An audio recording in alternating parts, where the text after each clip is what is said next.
Today we continue our journey through 2 Samuel chapter 16. David has fled Jerusalem because his son Absalom has rebelled and declared himself king.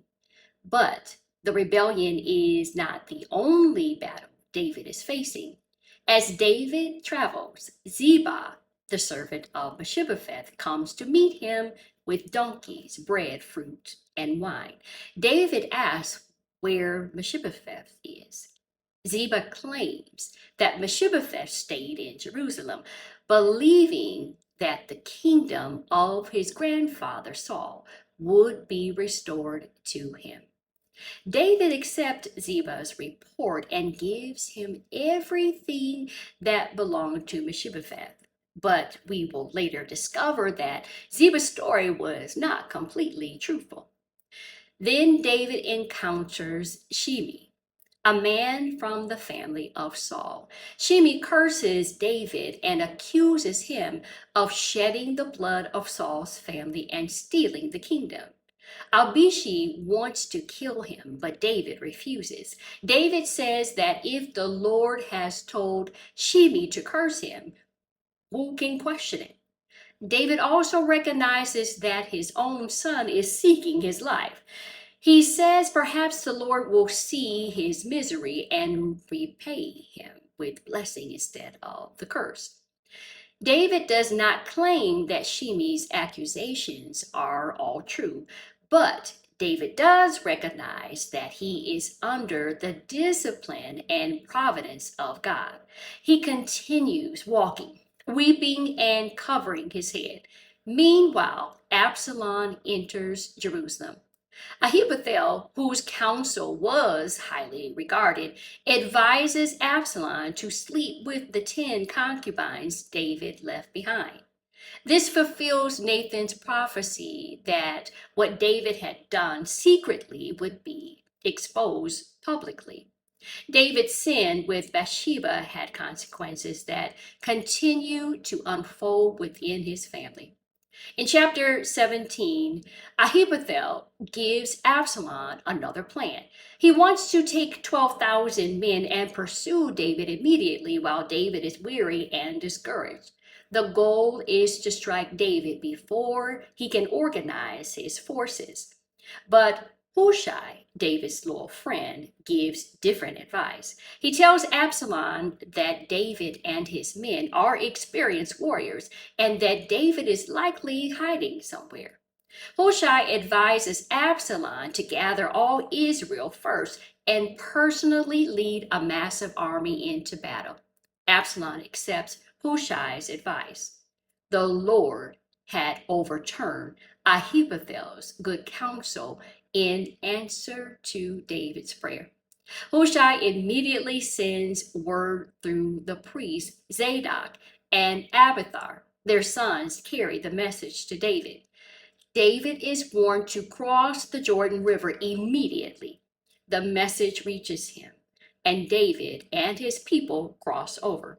Ahithophel realizes that his advice has been rejected. He returns home, puts his house in order, and hangs himself.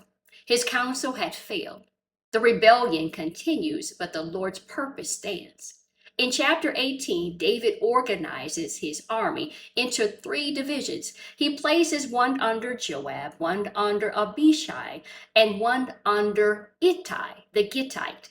David wants to go into battle with him, but the people refuse. They tell him that he is worth 10,000 of them. David remains in the city. Before the army leaves, David commands Joab, Abishai, and Ittai, "Be gentle with the young man Absalom for my sake." Everyone hears the command. David still loves his rebellious son. The battle takes place in the forest of Ephraim. The forest itself becomes a weapon against Absalom's army. 20,000 men are killed. Then Absalom enters David's men. His hair becomes caught in the branches of a large oak tree while the mule beneath him continues on. He is left hanging in the air. One of the soldiers sees him and reports it to Joab. The soldier reminds Joab that David had commanded them to protect Absalom. Joab ignores the command. He takes 3 spears, y'all, and pierces Absalom while he is still alive in the tree.